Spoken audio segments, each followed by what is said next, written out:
Birmingham extend their lead at the top of the table, while Bolton keep their unbeaten streak extended, and we react to Michael Duff being sacked by Huddersfield. Welcome to League One Lowdown.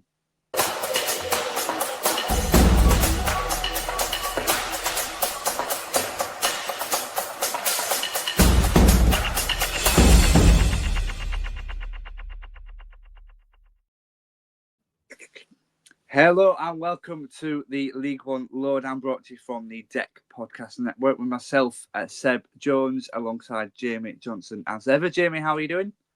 I'm good, thank you. How are you? Yes, very good, thank you. Busy weekend. We'll not talk about the game I was at until a bit later on, regretfully, but busy weekend so far. Not as many goals as perhaps there have been in recent weeks this time round, but certainly lots of things to talk about nevertheless, and one that has actually cropped up pretty recently. So we're recording this Sunday morning, and just a few minutes before recording, we've had the news. The Huddersfield Town have parted company with head coach Michael Duff. This came after their defeat to Bristol Rovers on Saturday, and sort of, I guess, was the straw that broke the camel's back, Jamie.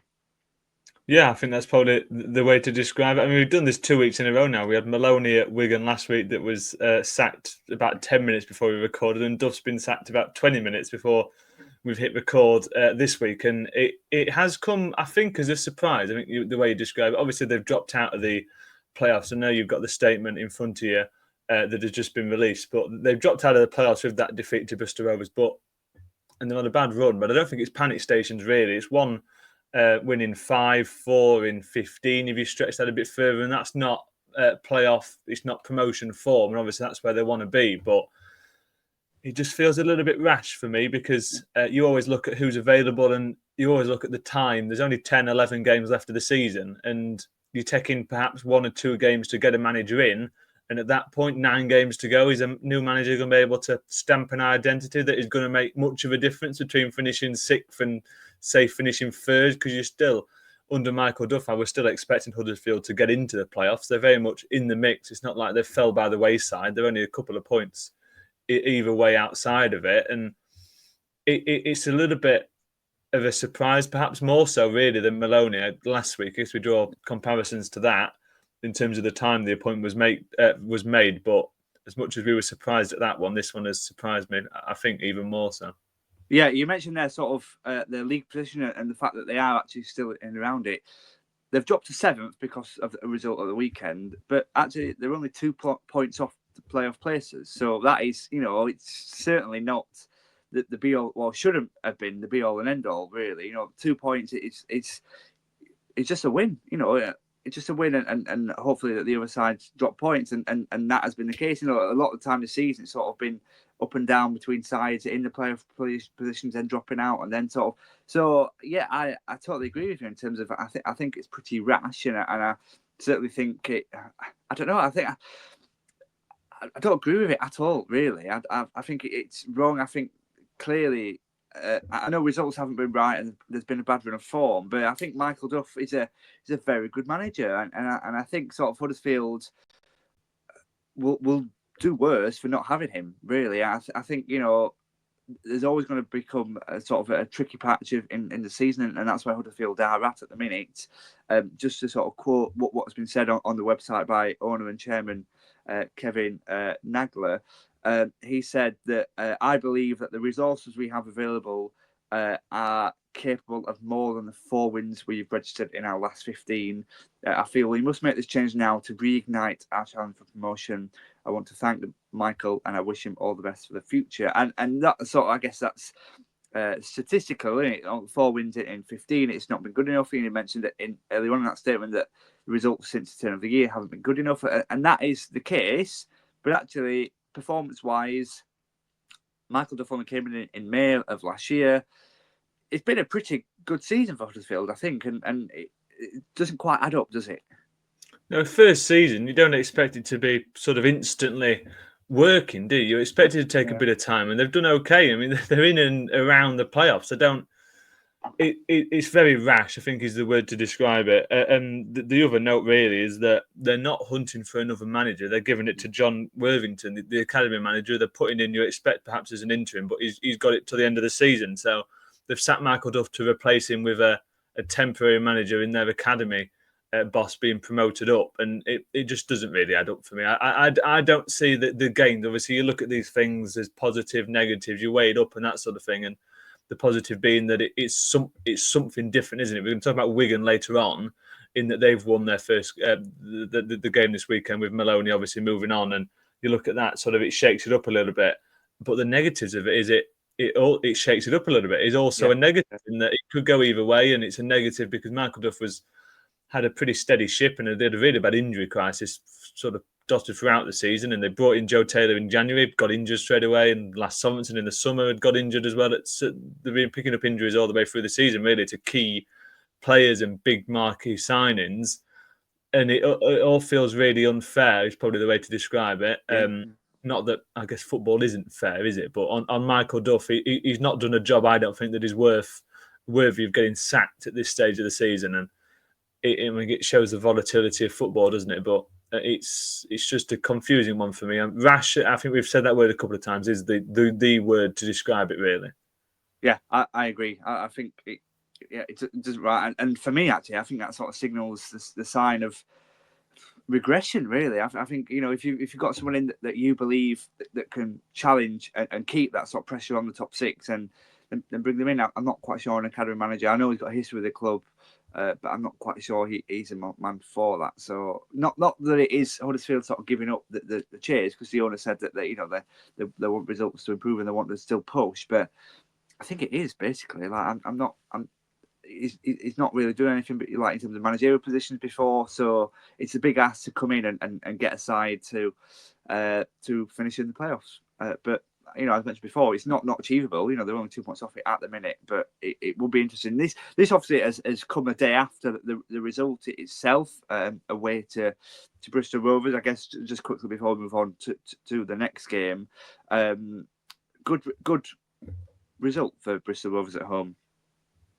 Yeah, very good result for Bristol Rovers. That they are one of those teams sort of down there, aren't they, in the fight, and that they've extended that gap now to between themselves and the drop zone, and it's a really good performance. They deserve the win. By speaking to people who were at the game, who apparently they played really well, did Bristol Rovers, and the stats sort of tell the same story as well.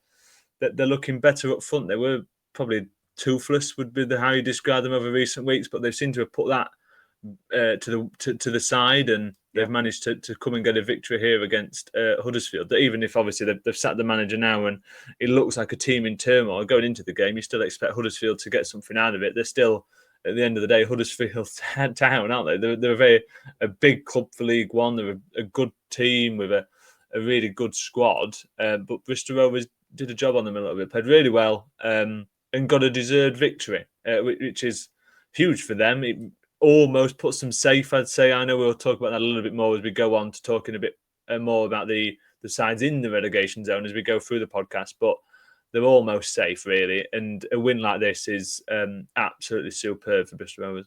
Yeah, Bristol Rovers currently in 20th on 39.6 places away from Burton, who occupy that last position. And actually, Bristol Rovers' opponent on Tuesday, they've got a midweek game on Tuesday night, is against a side that also claimed victory at the weekend, and that was Bolton Wanderers. They travelled to Burton Albion, who, as I said, are occupying that last relegation spot, and the gap as the result on the Saturday has made the gap a little bit less reachable for Burton, but I guess credit to Bolton for claiming the 3 points.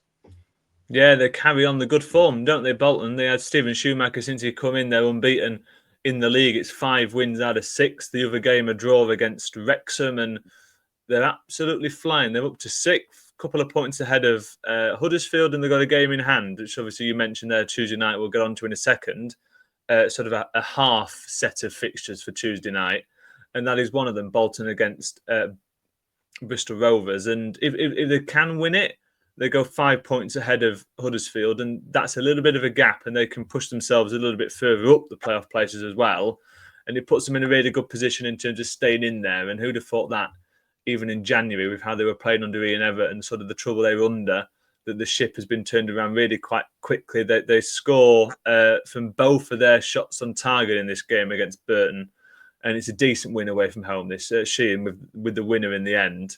The important thing being the result, perhaps, rather than the performance. Burton are a bit of a dogged side, a difficult team to play at times, and I mean they showed that against Lincoln, but a few games has passed since then, and they've not really done anything much. They've not pulled up any trees, and they're 6 points adrift from Bristol Rovers, and that could be 9 by the end of Tuesday night. And back-to-back defeats, the way I described it in my notes, said that they're slowly drifting away, which I think is how it sort of feels at the minute for Burton. Yeah, I exactly that. I think actually they went on a good run of form. In fairness, a few weeks ago when the manager first took over, Gary Boyer, when he first took over, he went on a good run of form, and then it seems to have slightly dipped again for Burton. You mentioned in terms of the positive results for Bolton. Actually, now Burton have lost the last 2, and before that, we're on good form, 2 wins and a draw.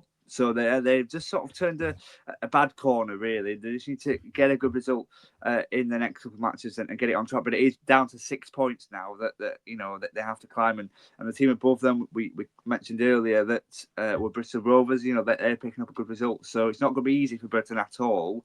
At one point, it looked as though it was going to be really achievable for Burton, and now they've got to get a bit more work on the pitch to make it happen, really.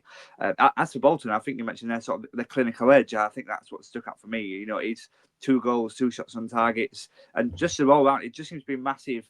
We mentioned turning the corner, and that's exactly what Bolton have done since Schumacher's come in. It's just the unbeaten run is been able to sort of inspire, and I think that's really good going, and it's what Bolton needed.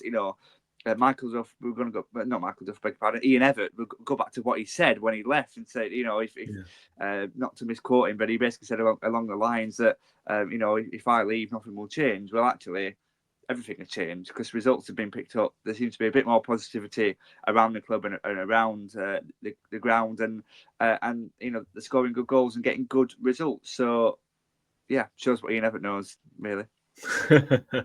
I mean, you've been a little bit harsh, but no, I agree with the sentiment behind it. In that, we talked about it a couple of weeks ago, didn't we? Really, that Ian Everett had said sort of nothing really will change, and it changed really rather quickly.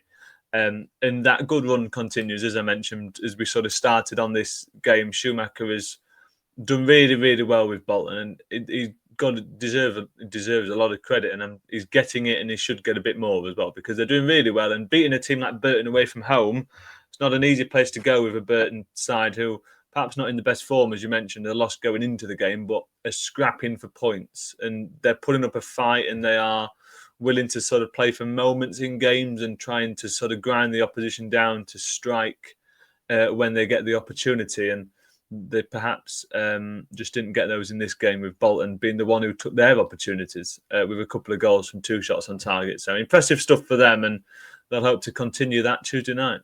Yeah, you mentioned scrapping for points. In terms of the game on Tuesday, 2 sides scrapping for points for separate reasons. Obviously, Bristol Rovers wanting points just to extend the gap between themselves and the drop zone. Meanwhile, Bolton are scrapping for points to keep them in that top 6 position. It's going to be an interesting one. Bristol Rovers are at home. Obviously, have just beaten Huddersfield at home. They now face another playoff chasing team in Bolton. It's going to be an interesting one. This, as I mentioned, sort of two sides wanting points for different reasons, and it's a big game for both of them. Yeah, there's a lot of that on Tuesday night, actually. Teams fighting for different reasons. But yeah, as you mentioned, Bolton just looking to cement that place in the playoffs is how I see it. They can go up to 4th if they win, whereas Bristol Rovers can go 9 points clear of the drop. And at that point, 10 games to go, it's 3 wins. That's a really big gap to try and breach for those teams below them. So it's a huge game for both. You expect Bolton to go to Bristol Rovers and get something out of the game. You expect them to win the game, but I don't think it would be as straightforward as perhaps it looks on paper. But I still expect Bolton to win, and that'll be a really important victory for them. It'll add a bit more space between themselves and 7th, and it will lift them up a couple of places if Charlton's result goes in their direction as well. So it's an interesting game, this one. As you mentioned, both teams fighting for different reasons, and we're getting a lot of these now at the end of the season, and it's what you like to see, isn't it? Teams fighting for points, for promotion, for the playoffs, for avoiding relegation, for getting out of the relegation zone. And yeah, this one is a really big game Tuesday night. Yeah, certainly. So we'll move on now back to Saturday's fixtures, and Exeter City hosted Shrewsbury Town. Exeter have actually been on a good run of form, unbeaten now as a result of the Saturday game, unbeaten in 4 of the last 5 games with 2 wins and 2 draws, and just 1 defeat, and that will be against Charlton, who we know are a playoff, pushing side, and they secured the 3 points at home to Shrewsbury, and it's sort of, I guess, topped off a good run of form for Exeter of late. Yeah, they've improved on recent weeks with this sort of performance here. I was speaking to someone at the game, and they sort of said everything they said. They sort of caveated with they were playing bottom of the league, because he was really quite impressed with how Exeter had played. They were sort of streets ahead of Shrewsbury in the game, really, by the sounds of things. But you caveat that by saying Shrewsbury are bottom of the league. But you've still got to beat what's in front of you. You can only beat what's in front of you, I guess is the saying there, isn't it? And it might have only been Shrewsbury being so poor that made Exeter look as good as they were. But they played well and sort of played them off the park a little bit at times. And it's 7 without a win now for Shrewsbury, just a couple of points from 21 available. I guess we'll come to them in a second, because Exeter we haven't really spoken about for a while, because they're in sort of that mid-table mediocrity, aren't they? They're not going up, they're not going down. They can push themselves up towards mid-table if they win in midweek, as we'll talk about in a second, and they're just on a nice steady run, moving their way up the table very gradually, which is it's okay, isn't it? They had the nice sparkly moment with the FA Cup and that penalty shootout defeat in the end against Nottingham Forest, as sort of a really famous night for the football club there, and doing so well to get there in the first place, beating Oxford on the way as well from the division above. So that is probably the highlight of the season, and they're going to finish mid-table. So it's not going to be the most exciting season on paper in the league, but the FA Cup as well adds a nice bit of sparkle to it. So I think that's, I guess, my kind of thoughts overall on Exeter. The game itself, they an improved performance and a deserved win is probably the way of summing it up. Yeah, I'd agree with that. Exeter have got a distance between themselves and the bottom 4. It's now 7 points. So, basically safe, I think. And there's two teams, Peterborough and Bristol Rovers, between them and drop zone. So I think they can sort of prepare for next season. I don't want to be one of those people that jinx stuff too early, but I think it's pretty safe to say that, particularly given, that they're good run of form, I guess, that they have been on as late. So that can give them some hope. And like you said, the FA Cup run, that'll have been just an extra bonus to have something extra for this season. As for Shrewsbury, things look so good, I guess, when Gareth Ainsworth first came in, and they beat quite a couple of the top teams. And I guess the honeymoon period is well and truly over, I guess you could say, about Ainsworth. And it's 4 defeats out of their last 5, with the other one being a 0-0 against Bristol Rovers. The signs are just going less and less against them, aren't they, Shrewsbury, in terms of the fight for survival? I mean, you said the honeymoon phase. I don't know what we've got to now. Is it the having rows over who's put the dishwasher on phase of the relationship? I don't know. But yeah, well, clearly something's not right, is it, between Ainsworth and clearly not. Something's not it's not clicking, is it really? No, that's exactly the word for it. Not clicking at all. They're 11 points from safety now, and is it all but over? I'll feed that back to you in a second. I was quite optimistic when they played Peterborough just a couple of weeks ago. I was quite. I think I listened back to some of it, and sort of looking at the results since, that perhaps we were sort of charmed by Gareth Ainsworth to thinking that they had something in them in terms of a fight. And I did think they played quite well in that game. But since then, he said they needed to pick 6 points up from the next 2, or they've drew 1 and then lost 1. So by his own reckoning, it's all but over. They've got Burton next, which is obviously a big game, and Sam and Callum will talk about that on the preview show on Wednesday, Thursday, so the back end of the week coming.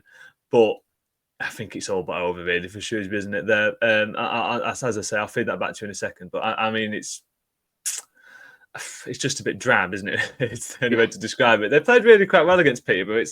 That was a surprise for me that they looked okay and probably didn't win because of the red card, and perhaps they'd have got a draw out of the game, but they've sort of fell off the edge of a cliff since then, and they've been soundly beaten by Exeter, who aren't exactly world beaters in their own right. Yeah, well, you mentioned no winning 7. The last game was the last victory, I beg your pardon, was in the game away at Rotherham. And then just before that, they beat Mansfield at home. So, 2 solid results at the start of February, but they haven't really pushed on from that. Results have sort of taken a turn for the worse, and that's preceded then this sort of bad run of form of no winning in the last 6 games. It is in the end. So, yeah, it's really not looking good as sort of for the table and their survival chances, if we can say that, they're 11 points adrift with 10 games to go for Shrewsbury. I know, I'm a Barnsley fan, and I saw the Great Escape of the 1920 season, and Callum Styles. Did you? I didn't think you were that old, sir. Jonathan. I know. Can you believe it? Callum Styles going at Brentford when we were adrift in the Championship, but I don't see that fight from Shrewsbury. I don't see that determination. Pat you back for League Two and the League Two podcast, and can enjoy chatting about you next year, Shrewsbury. Yeah, definitely. I don't think I don't know if determination's the right thing. I think it's perhaps they're just not good enough. I think is the only way. Perhaps they're just not.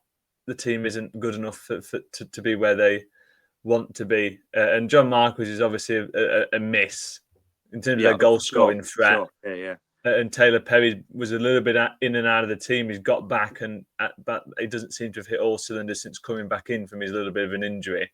There's just no real positives for Shrewsbury at the minute. But if they do go down, as we suspect and as expect now, really, they're challengers for next season. And that's perhaps where you need to look now in terms of Shrewsbury. Yeah, I agree, absolutely. As for Exeter, they play again on Tuesday night at home. Again, they want to use the result as week on the weekend as a spring point.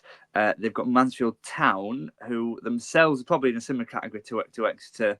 They are actually only a point away from Exeter, and sort of 2 teams not really fighting for much at this point in the season, but both teams that are actually on a pretty good run of form.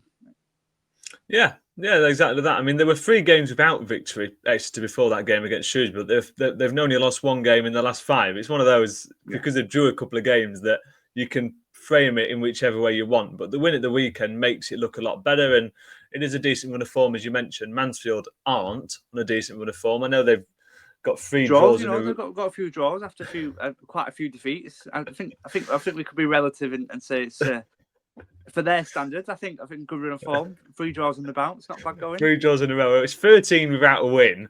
Okay. They had 9 out of 10 losses, wasn't it, before that? But I mean, they've drew 3 games in a row. So congratulations for that.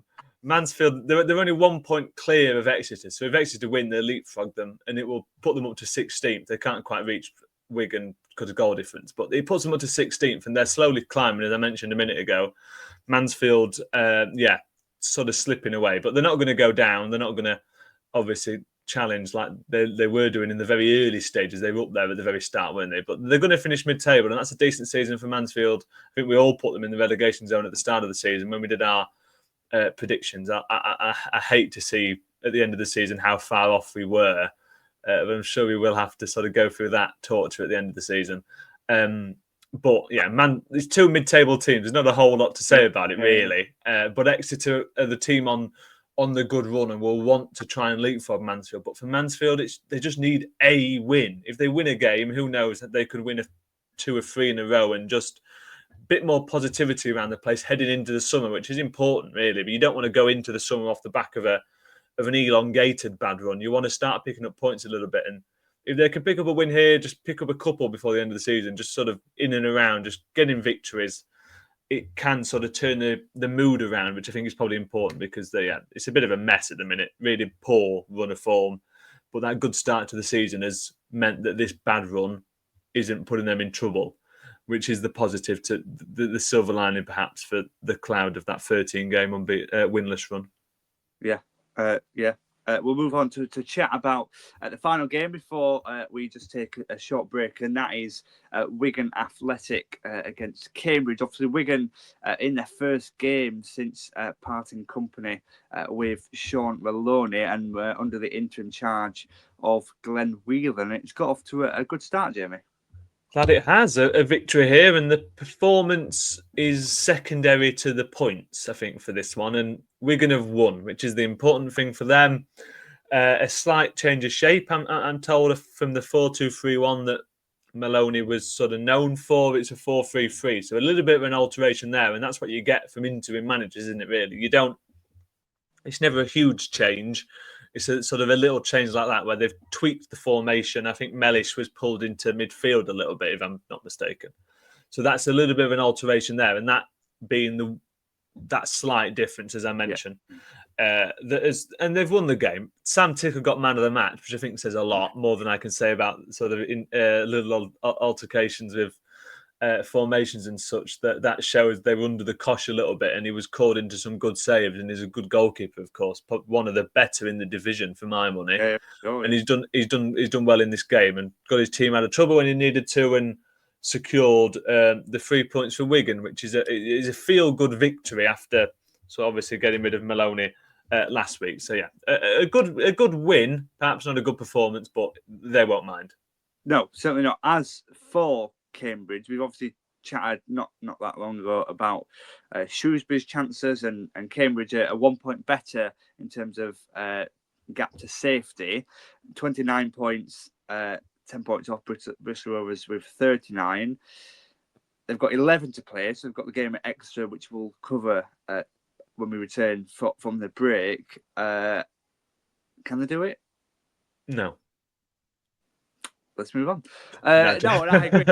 I agree. Yeah. I think it's too much of an ask, and it's not really. I know that they had that managerial tweak, and bringing in Bono as well as sporting director, and actually that they signed Scott Malone during the week as well. Someone that Harris has worked with before, but I think it's too little, too late. I don't know if you agree.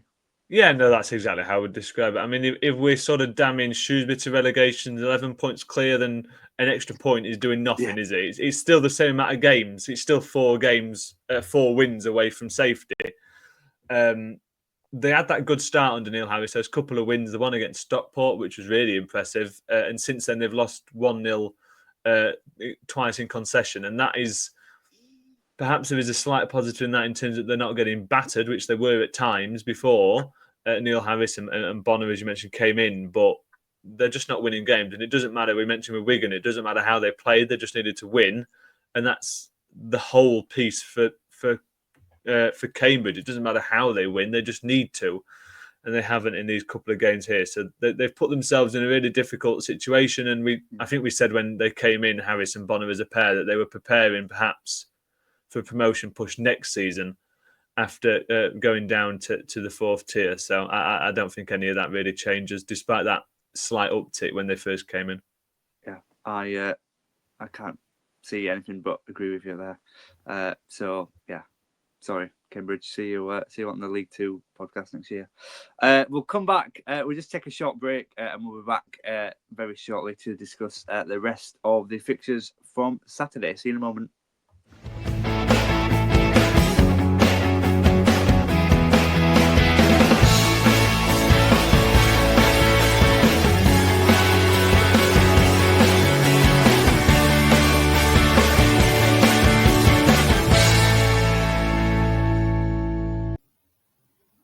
Hello, Sam here from the League One Lowdown Preview Show. Don't worry, we'll be getting to Jamie and Seb's review show in just a minute. I'm just letting you know that 81% of you who watch our podcasts aren't currently subscribed. If you wouldn't mind hitting that subscribe button, we're trying to hit 1,000 subscribers before the end of the season.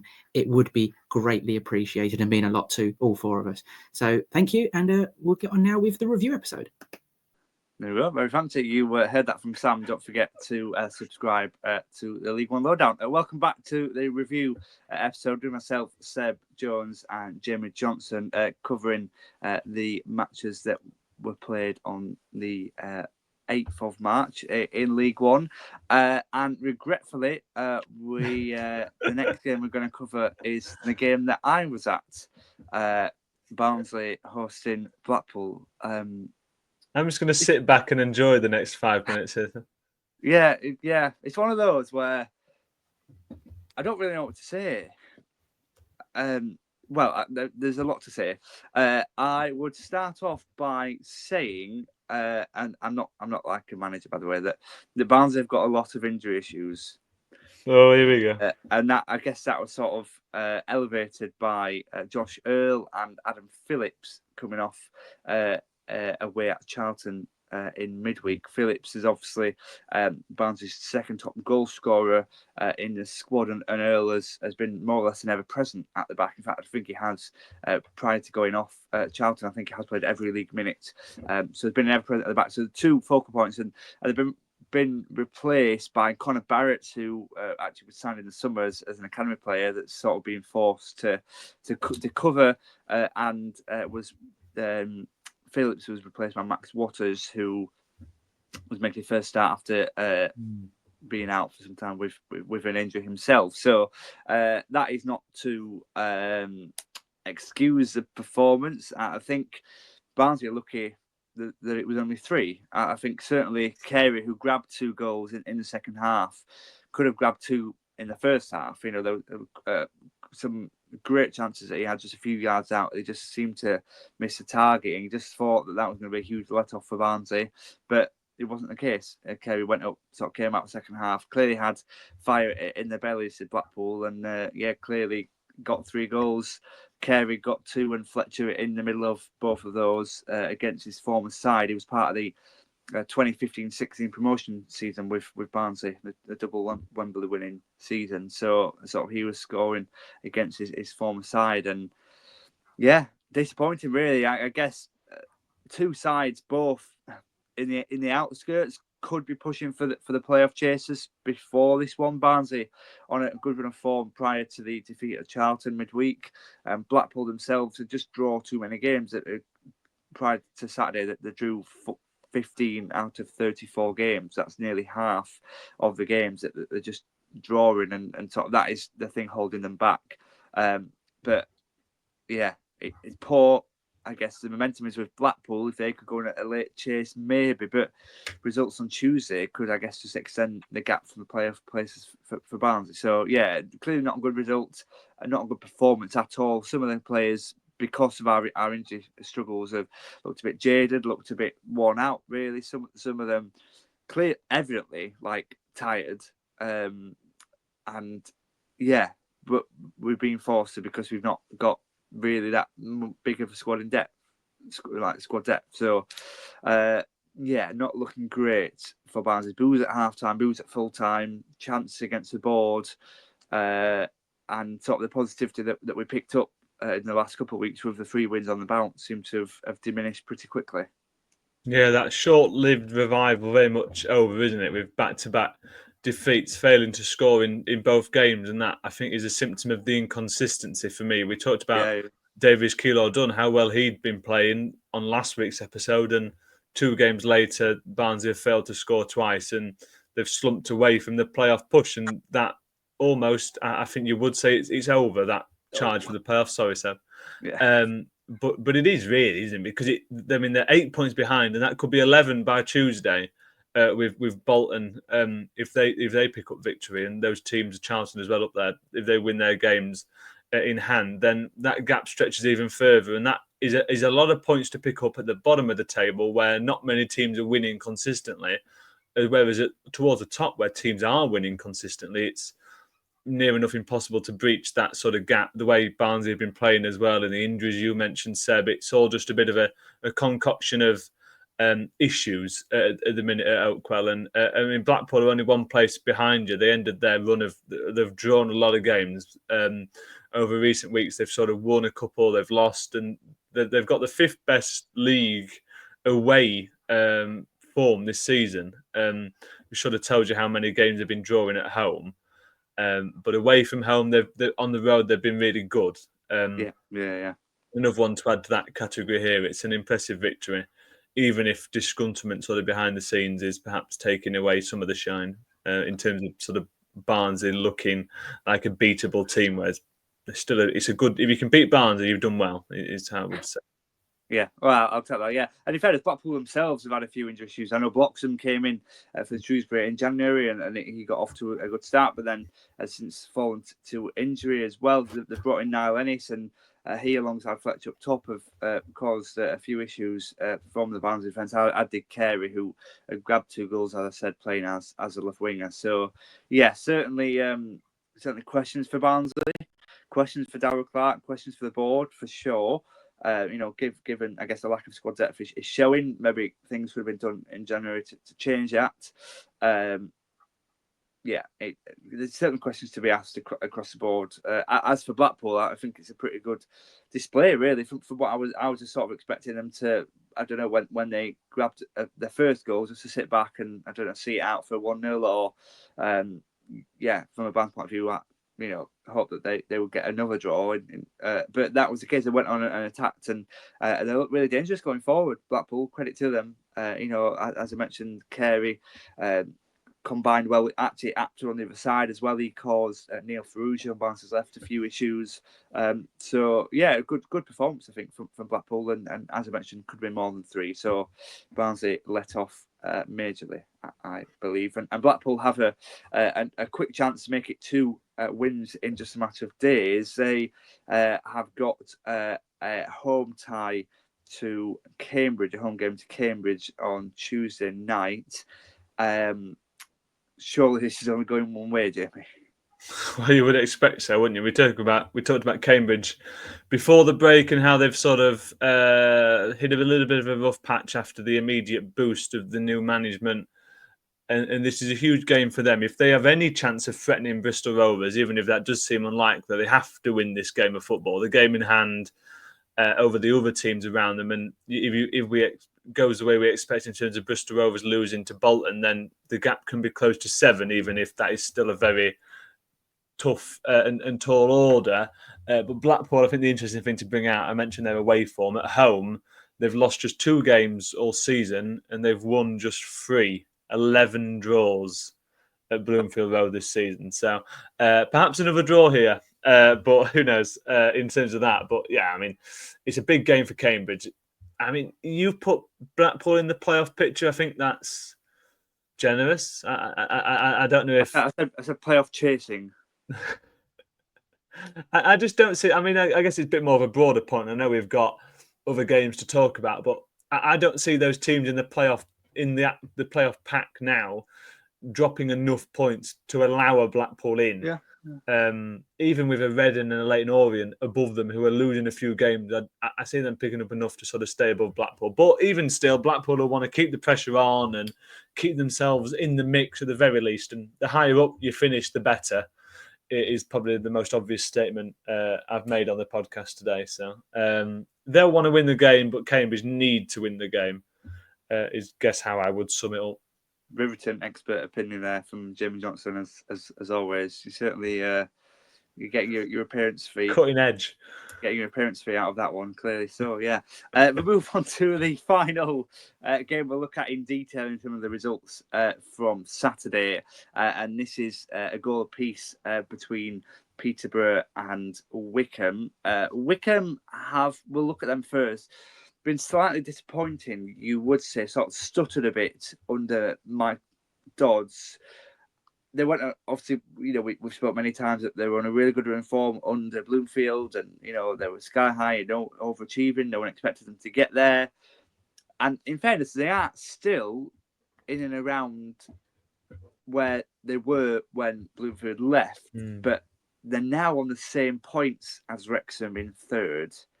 And so things all of a sudden are looking slightly more precarious for Wycombe.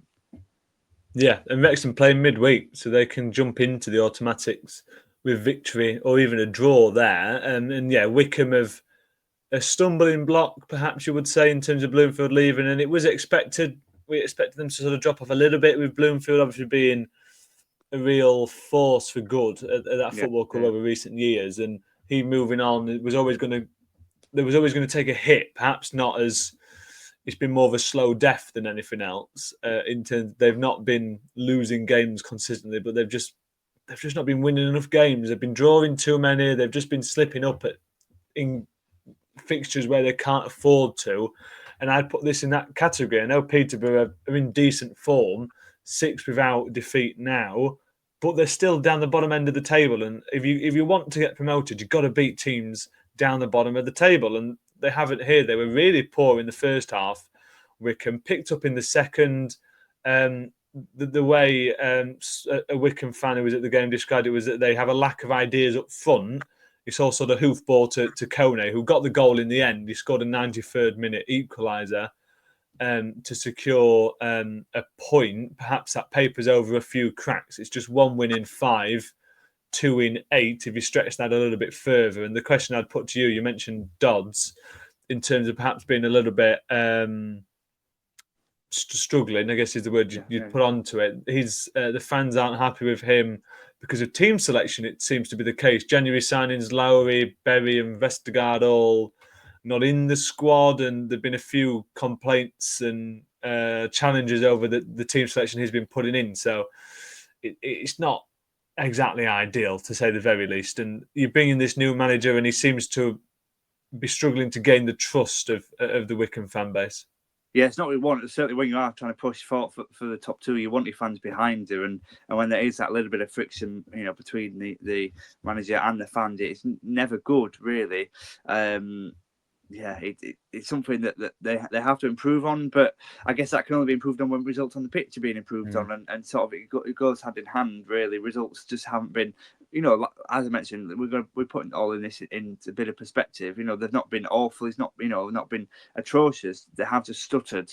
And really, when you're in the position that they are in, you can't really afford to stutter in terms of like results and picking up points. So, yeah, interesting sort of relationship between the fans and the manager Dodds, and that's certainly one to keep an eye on. As for Peterborough, we can sort of categorise them with the other teams we were speaking about earlier, Mansfield and Northampton. I think that they are safe. I'm surprised we ever sort of saying that Peterborough are safe rather than sort of pushing higher up in the table. But that's just the season it has been for Peterborough. There's been a few issues, but I think a good point in the end.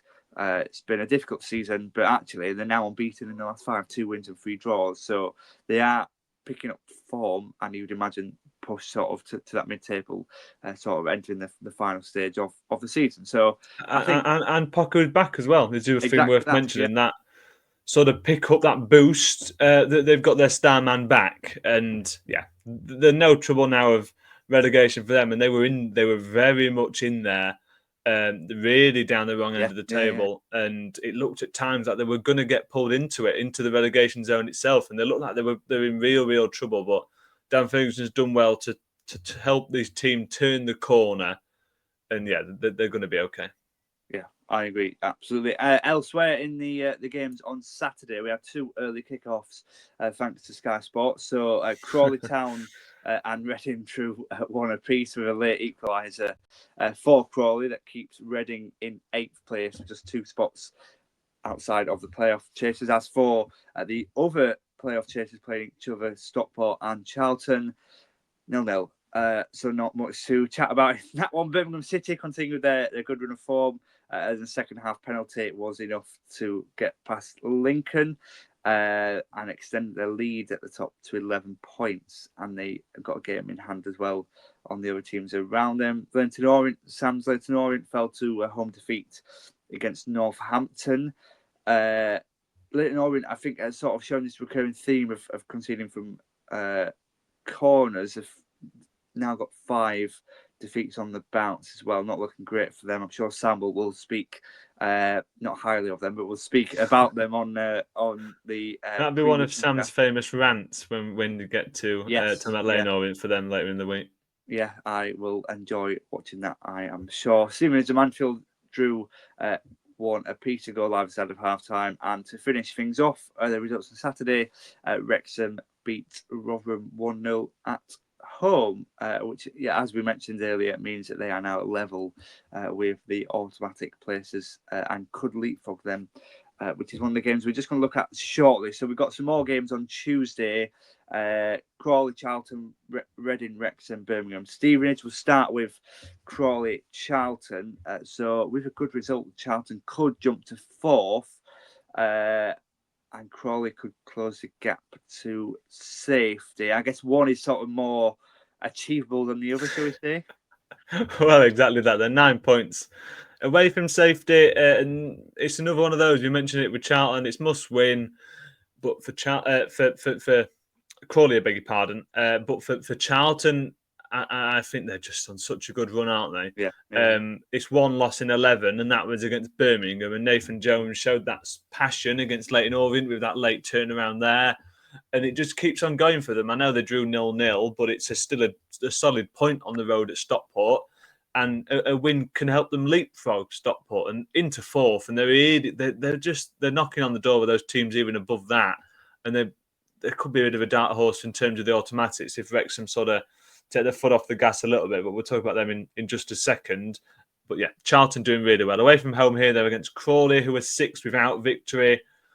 Desperately need the points. But you struggle to look past a Charlton here who are playing some really good football, and they've got that dynamism around them. I know I'm, out of the 4 of us here on the League One Lowdown, is the most complimentary about Nathan Jones. If I get every opportunity, I'll say something nice about him. But he's done a good job with them, and he's one of those managers you look at him and you think, oh, his teams are running through a brick wall for him. He's one of those sort of managers, and as soon as you get that mentality sort of instilled, then you're absolutely flying. And that is, I think, what's happening at Charlton at the minute. They've hit this really good run of form, and they're just desperate to keep it going. And they can stretch it on for another few games. They're going to solidify that playoff place, and they'll be a real favourite as well to go up through the playoffs.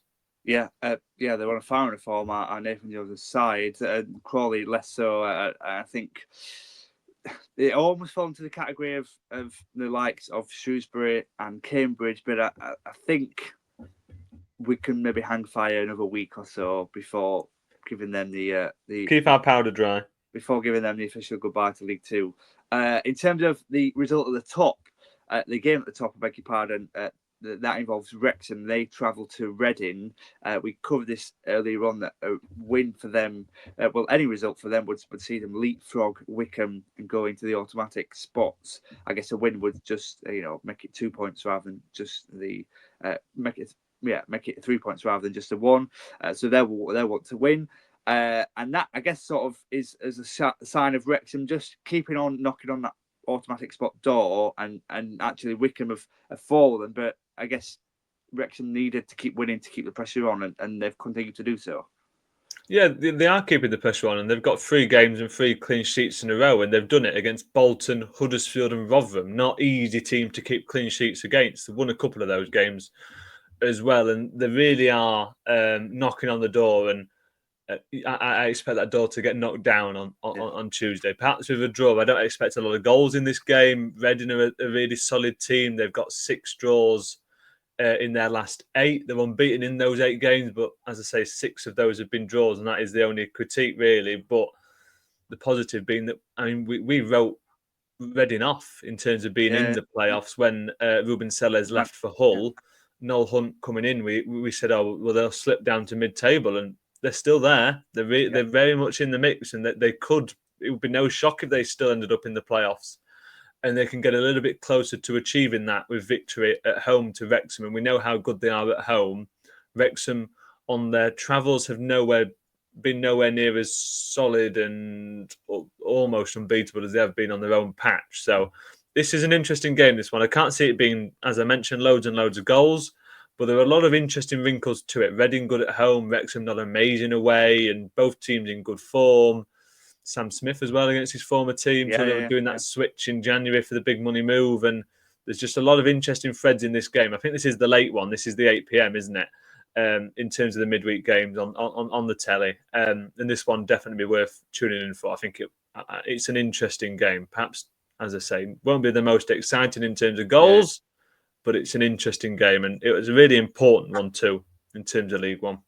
Yeah, Sam Smith actually scored at the weekend. He got the only goal between Wrexham and Rovers, so he'll want to sort of continue that good goal-scoring form. And the final game on Tuesday is Birmingham hosting Stevenage. Now, result here could see Birmingham go 14 points clear, and that's some distance that they have found themselves in. Yeah, exactly that. I mean, I got my maths wrong last week. I might have had to hand back in my maths GCSE last week because I couldn't. I said the wrong number in terms of how many points Birmingham were clearing. Was I told in the comment section? Yes, I was. So apologies for that. But it is 11 points clear at the minute, and it'll be 14 with victory here. Obviously, depending on the result at Wrexham, but they're very much still up there in terms of having that almost unassailable gap at the top of the table, and they're powering their way towards winning the league. They beat Lincoln, as we mentioned, on Saturday, bouncing back nicely from that midweek defeat against Bolton. That was their first loss in the division since November. It's been an unbelievable run of form, and they managed to put that right immediately against Lincoln, who have been in a bit of trouble in terms of how they've been playing as of late. But picked up a good 3 points, I beg your pardon, in a really emphatic victory over Crawley, and then went into this Birmingham game. It's a bit of a free hit by the sounds of what has sort of been said, that they were very much playing that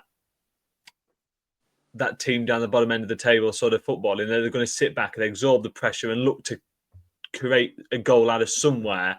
So you obviously see a lot of teams down the bottom of the table do, but you're not surprised that most teams in the division do that against Birmingham because they are that much better.